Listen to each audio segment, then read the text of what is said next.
কেমন আছেন সবাই? পুজো কিন্তু একেবারে দোরগোড়ায়। এর ঠিক আগের ভিডিওটায় আমরা দুই বোনে গেছিলাম গড়িয়াহাট। পুজো আসবে, অথচ আমরা ধর্মতলা চত্বরে যাব না, তাই কি কোনোদিন হয়? যা, তাই আজকে দুজনে এই বেলাবেলি বেরিয়ে পড়লাম ধর্মতলার উদ্দেশ্যে। গাড়ি ঘোড়া যাই থাকুক, আমাদের বাড়ি থেকে ধর্মতলা যাওয়ার সব থেকে সহজ উপায় হলো একটা অটো ধরে এমজি রোড, আর সেখান থেকে মেট্রো।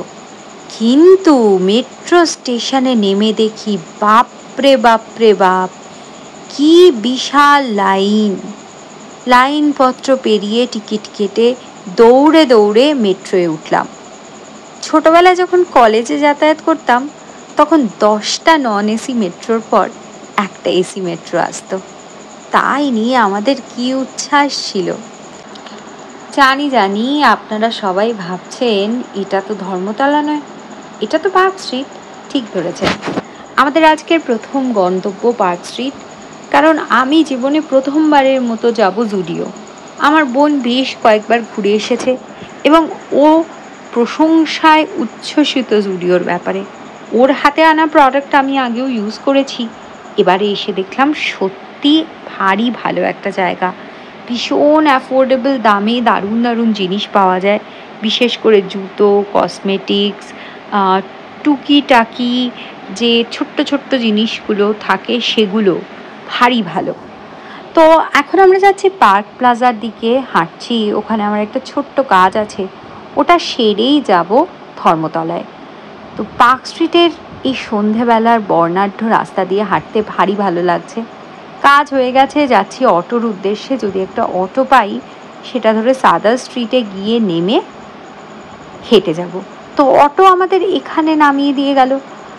এই দিকটা মানে ধর্মতলার এই পেছন দিকটা আমি সত্যিই বোধহয় কোনোদিন আসিনি। যে রাস্তাটা ধরে কস্তুরি বা বিভিন্ন রকমের বাংলাদেশি দোকানগুলো আছে, সেখানে কিন্তু অনেক বড় বড় হোটেলও দেখছি থাকার। তার মানে বিভিন্ন ভ্লগে বিভিন্ন সময় দেখে থাকি না মানুষজন এসে ধর্মতলায় থাকেন। আমার আগে মনে হতো এনারা কোথায় থাকেন, এখন দেখলাম আচ্ছা এনারা এখানে থাকেন। রাস্তাগুলো কিন্তু অপেক্ষাকৃত বেশ ফাঁকাই। তো এই ফুচকার দাদাকে দেখে আমি দাঁড়িয়ে গেলাম, ফুচকা খাবই। আমার বোন একটু টানানা করতে করতে ও রাজি হয়ে গেল। মানে কি যে অপূর্ব ফুচকা খেলাম, কি বলবো, মন প্রাণ দুই জুড়িয়ে গেল। দেখতেই পাচ্ছেন গুটি গুটি পায়ে এসে উপস্থিত হয়েছি সিম পার্ক মলের সামনেটা। দিনটা ছিল শনিবার সন্ধেবেলা, পুজোর হাতে আর 15 দিনও বাকি নেই। তো এক্সপেক্ট করেই গেছিলাম যে ভীষণ ভীষণ ভীষণ ভিড় হবে। হ্যাঁ, ভিড় ছিল, নিউ মার্কেটে সারা বছরই ভিড় থাকে, কিন্তু সেই এক্সপেক্টেড ভিড়টা এবারে ছিল না। তাই বুকে বল সঞ্চার করে কেন কি করতে আমাদের মাথায় আইডিয়া এসেছিল আজ অব্দি আমি ডিকোড করতে পারছি না। আমরা দুজনে অ্যাকচুয়ালি যাচ্ছিলাম শ্রীলেদার্স। শনিবার সন্ধেবেলা, তাও পুজোর আগে শ্রীলেদার্স যাওয়ার ডেয়ারটা আমরা নিয়েছিলাম। ছোটোবেলা থেকে দেখে এসছি শ্রীলেদার্সের দোকানের সামনে একটা সার্পেন্টাইন লাইন। তো পায়ে পায়ে হাঁটতে হাঁটতে খুব সুন্দর সুন্দর দারুণ ঝলমলে দোকানপাট দেখতে পেলাম। মানে একটা দোকানে দাঁড়িয়ে মনে হচ্ছিল সব কটা ওড়না কিনে নিই, তো আরেকটা দোকানে দাঁড়িয়ে মনে হচ্ছিল সব কটা সানগ্লাস।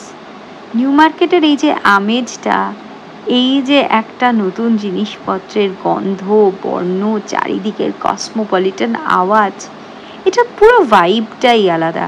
এটা পৃথিবীর অন্য কোনো প্রান্তে কোনোভাবে পাওয়া যাবে কি না আমি সত্যিই জানি না। তো সিম পার্ক মলের সামনেটা দেখলে আপনারা ভালো করে বুঝবেন যে এমন কিছু ভিড় নেই। তো এখানটায় একটু আটকে গেলাম, কারণ আমরা কিছু কুর্তি, কিছু স্কার্ফ এসব আমাদের কেনার ছিল, প্যান্টস, এগুলো কিনে ওপর দিয়ে হাঁটতে লাগলাম যদি আরও কিছু জিনিস দেখতে পাওয়া যায়। তো পুজোর কিন্তু খুব ভালো কালেকশন আছে এখানে, সবাই আমরা জানি ভীষণ রিজনেবল রেটে। একজন বলছিলেন এখন নাকি আর বার্গেন করা যায় না, ব্যাপারটা সেটা নয়, ওনারা দামটাই খুব রিজনেবল বলেন। তো যাই হোক, গুটি গুটি পায়ে শ্রীলেদার্সের সামনে এসে দেখলাম না কোনো লাইন নেই, তাই জয় মা বলে ঢুকে পড়লাম। ঢুকেই আগে আমরা চলে গেলাম ওপরের লেডিস সেকশনে। তো এত অবধি সব ঠিকই ছিল, মোটামুটি ভিড় ছিল। ভিড় তো সিলেবাসে সবসময় থাকবে, পুজোর আগে তো থাকবেই। কিন্তু এখানে এসে মনে হলো একটা ছোট্ট জনপুকুরে ঢুকলাম। তারপরে মনে হতে শুরু করলো না না না, এটা জনপুকুর নয়, এটা জনসমুদ্র। এবং আমি বেসিক্যালি একটু ক্লস্ট্রোফোবিক, তো আমি মিনিট কয়েকের জন্য ওখানে আটকে গেছিলাম, দাঁড়িয়ে গেছিলাম। মানে আমি ঠিক নিঃশ্বাস নিতে পারছিলাম না। আমার বোন বেচারা আমাকে হাত ধরে হিড় করে টানতে টানতে নিয়ে এসছে। তো উইমেন সেকশন থেকে আর কিচ্ছু কেনা হয়নি। মেন সেকশন থেকে, যেটা অপেক্ষাকৃত ফাঁকা ছিল, বাবার একটা জুতো কিনে মানে অ্যাচিভমেন্টের মতো প্যাকেটটা ঝোলাতে ঝোলাতে বেরিয়ে এলাম। এদিকে কিনতে তো গিয়েছিলাম নিজেদের জুতো। একটা জুতোর আমার ভারী প্রয়োজন ছিল, কিন্তু না পাওয়ায় মনটা খুব খারাপ হয়ে গেল। ইচ্ছে ছিল বাদশার একটা মাটন রোল খাওয়াই, কিন্তু সেদিন যে কি গুমোট গরম ছিল, তার উপরে ভেতরে ওরকম একটা দম বন্ধ করা ভিড়। ওনাদের এসিগুলোও বোধহয় লোকের চাপে ঠিকঠাক কাজ করছিল না। মানে আমার রীতিমতো অসুস্থ লাগছিল। তাই আর কথা না বাড়িয়ে আমরা ভাবলাম আজকের মতো এখানেই ক্ষান্ত দেব আমাদের নিউ মার্কেট এক্সপিডিশন।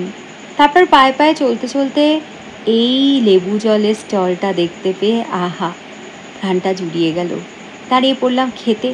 আর আমরা দুজন ঠিক করেছিলাম আমরা উল্টো দিকে এসপ্ল্যানেডের মেট্রো স্টেশনের দিকেও আমাদের অনেকটা হাঁটতে হবে, তাই সেদিকে না হেঁটে আমরা বরং পার্ক স্ট্রিট চলে যাই, কারণ পার্ক স্ট্রিট থেকে উঠতে পারবো, ভিড়টাও একটু কম হবে।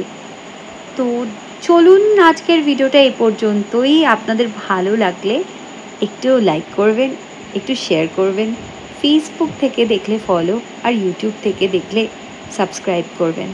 আপনারা যারা প্রথমবার আমাকে দেখছেন, জানাবেন আপনাদের ভিডিও দেখতে কেমন লাগলো, আর আপনাদের কোন জায়গায় শপিং করতে না গেলে পুজোটা ইনকমপ্লিট থাকে।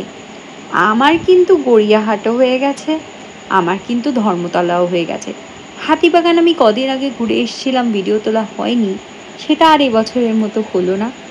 তো আপাতত আমরা পৌঁছে গেছি আবার ফেরত এমজি রোড। আর দেখুন এখানেও বিশাল লাইন। না বাপু, শনি রবিবার করে আর আমি শপিংয়ে যাব না, এই নাক কান মুলছি। তো আজকের ভিডিওটা এই পর্যন্তই। খুব শিগগিরই দেখা হবে একটা নতুন ভিডিও নিয়ে।